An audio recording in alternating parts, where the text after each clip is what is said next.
a recent study, the company gave raises to thousands of men after determining they were earning less than women in similar jobs. San Francisco, when Google conducted a study recently to determine whether the company was underpaying women and members of minority groups, it found that more men than women were receiving less money for doing similar work. The surprising conclusion to the latest version of the annual study contrasted sharply with the experience of women working in Silicon Valley and in many other industries. In response to the finding, Google gave $9.7 million in additional compensation to 10,677 employees for this year. Men account for about 69% of the company's workforce, but they received a disproportionately higher percentage of the money. The exact number of men who got raises is unclear. But the study did not tell the whole story of women at Google or in the technology industry more broadly, something that company officials acknowledged. Most significantly, it did not address ingrained issues that, according to workplace experts, cannot be overcome simply by considering how much different people are paid for doing the same job. Women and racial minorities often do not get the same opportunities, and they must overcome certain biases when they are hired or compete for promotions. Google's latest pay analysis was conducted as the company defends itself against accusations that it systematically underpays women. It is the subject of both a Labor Department investigation into gender pay inequality and a potential class action lawsuit covering roughly 8,300 current and former female employees who say the company pays women less than men who do similar work. Google has denied paying women less. But the company, which had $110 billion in revenue last year, acknowledged that compensation among similar job titles is not by itself a complete measure of equity.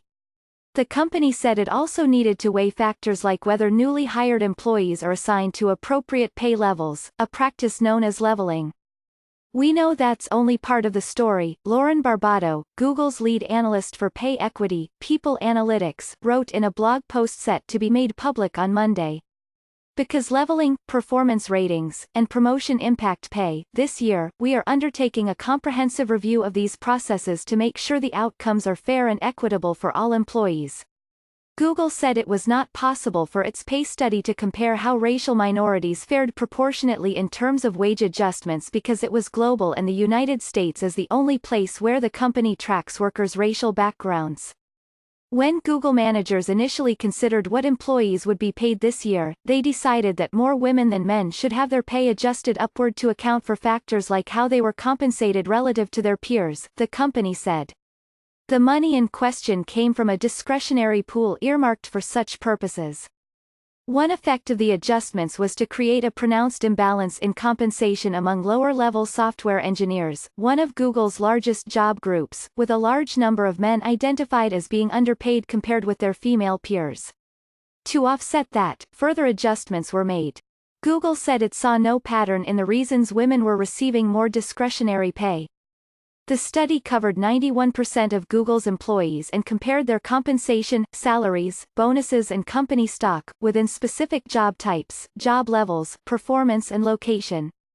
Google said it was important to be consistent in following through on the findings of its analysis, even when the results were unexpected. Joelle Emerson, chief executive of Paradigm, a consulting company that advises companies on strategies for increasing diversity, said the pay gap correction only served to benefit a group that is dramatically overrepresented in engineering, and that faces fewer barriers to access and opportunity in the field. Google, Ms. Emerson said, seemed to be advancing a flawed and incomplete sense of equality by making sure men and women receive the same salary. That is not the same as addressing equity, she said, which would involve examining the structural hurdles that women face as engineers. Google has been accused of placing women at lower pay grades than men with similar experience and background. Kelly Ellis, a former Google engineer and one of the plaintiffs in the gender pay suit against the company, said in a legal filing that Google hired her as a Level 3 employee, the category for new software engineers who are recent college graduates, in 2010 despite her having 4 years of experience. Within a few weeks of Ms. Ellis being hiring, Google hired a male engineer for her team who had also graduated from college 4 years earlier. But he was hired as a Level 4 employee, meaning he received a higher salary and had more opportunities for bonuses, raises and stock compensation, according to the suit.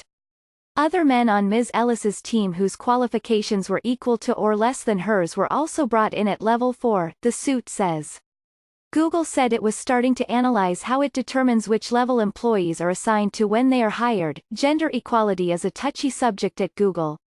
The company's workforce, especially in leadership and high-paying technical roles, is overwhelmingly male and mostly white and Asian. Google's efforts to increase the diversity of its employees has touched off an internal culture war. In 2017, James Damore, a software engineer, wrote a widely circulated memo criticizing the company's diversity programs.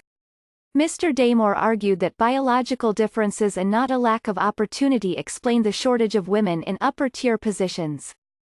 When Google fired Mr. Damore, the company became a target of attacks by conservatives who argued that the company was dominated by people with liberal political and social views. Mr. Damore sued Google for workplace discrimination, claiming the company is biased against white men with conservative views. The matter has been moved to private arbitration.